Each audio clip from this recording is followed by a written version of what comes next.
Là où j'habite à Vancouver, il y a beaucoup de gens qui ont des problèmes de logement précaire, qui vivent marginalisés et du coup, ils survivent en fouillant dans les poubelles. Et donc, l'initiative, en fait, on les soutient dans cette démarche, on améliore leurs conditions de travail, on reconnaît le stigma en fait, qui est attaché avec le fait de survivre comme ça, et on essaye d'éduquer le public en fait, sur le pourquoi et le comment. Alors, je m'appelle Anna Godefroy, j'habite à Vancouver au Canada, sur la côte ouest. À l'origine, je suis française, j'ai grandi à Lyon et j'ai co-créé avec deux, trois autres personnes le Beaners Project. J'ai vraiment du mal, si genre je rentre chez moi après une longue journée et que je vois des gens qui sont dans la rue, qui dorment sur des cartons et tout, je m'y ferai jamais quoi. C'est le truc, je peux voir la même personne allongée tous les jours, je peux être préoccupée par tous mes problèmes, ça me choque. Et c'est quelque chose, je me vois pas ne rien faire en fait.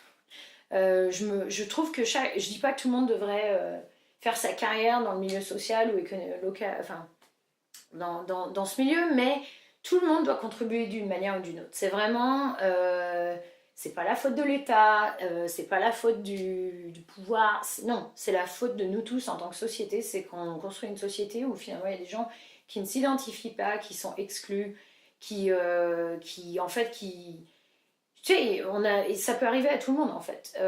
Et puis même si ça ne, peut-être que ça peut pas arriver à tout le monde, peut-être qu'il y a des gens qui tomberont jamais dans la rue, mais même en fait c'est le problème de tout le monde. Donc c'est vrai que ça me tient à cœur en fait, et j'ai même pas de raison particulière, c'est juste que bah, la pauvreté elle se voit visiblement là au coin de la rue, littéralement. Personnellement, pourquoi j'ai commencé à faire ça, c'est parce que venant de France et de Royaume-Uni, quand je suis arrivée au Canada, j'ai vu, comme dans les films, les gens qui poussent les caddies. Donc les gens pauvres, sans abri, enfin je pensais qu'ils étaient sans abri, mais en fait des fois ils ont des logements. Ils poussent des caddies qui sont remplis de trucs, donc ça peut être des canettes, du verre, des bouteilles en verre, ça peut être des vêtements, ça peut être des étagères, enfin n'importe quoi en fait, des matelas, tout ce qu'ils trouvent dans la rue en fait et qu'ils peuvent revendre ou utiliser eux-mêmes, ils le mettent dans les caddies et ils se baladent dans toute la ville comme ça. Et à Vancouver, c'est une ville qui est vraiment rangée, propre, organisée. Il y a beaucoup de règles. Les gens sont vraiment. Ils aiment beaucoup les règles à Vancouver. Et du coup, c'était vraiment le choquant en fait, le contraste entre la ville qui est extrêmement riche et finalement cette population qui survit comme ça quoi. De ce qu'il y a à l'intérieur de ça, est-ce qu'il peut y avoir des choses du cœur? Oui, oui, je pense que ça vient du cœur. C'est de l'amour dans le sens où, en fait, c'est plus de la générosité, je trouve. Faut être généreux. La générosité, c'est quoi en fond?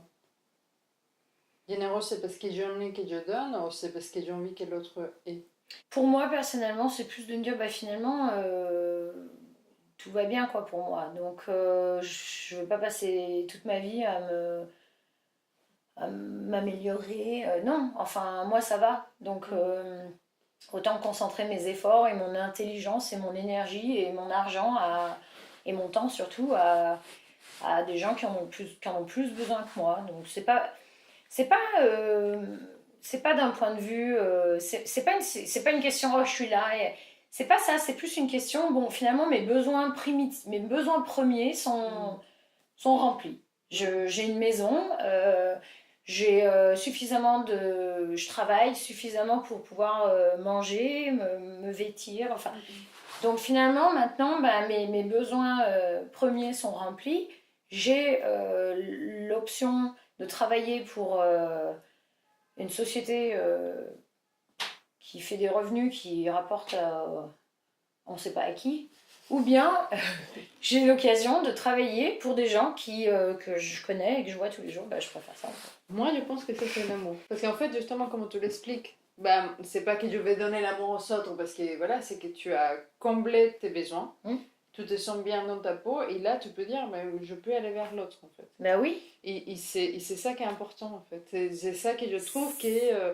parce que l'amour, encore, je parle des... Parce qu'on dit amour, on pense à l'eau des roses, mais en fait, si le schéma que je fais aujourd'hui, c'est que l'amour, c'est pas un truc d'amoureux et tout, c'est juste donner la bienveillance qui est en toi, sans rien échange, en fait. En plus, la façon comment tu parles, où tu dis, oui, mais j'ai pas fait seul, c'est eux qui sont faits, j'ai juste accompagné, j'ai des compétences qu'eux, ils sont pas, mais eux, ils ont des compétences que je n'ai pas. pour moi, c'est ça en fait. C'est ça. Non, mais c'est sûr que c'est de l'amour dans le sens où faut donner, quoi. Je sais pas, il me semble que Ouais. c'est ça que tu dis, c'est on est tous pareils avec des choses différentes. Et puis c'est arriver à voir que chaque personne contribue juste d'une manière différente.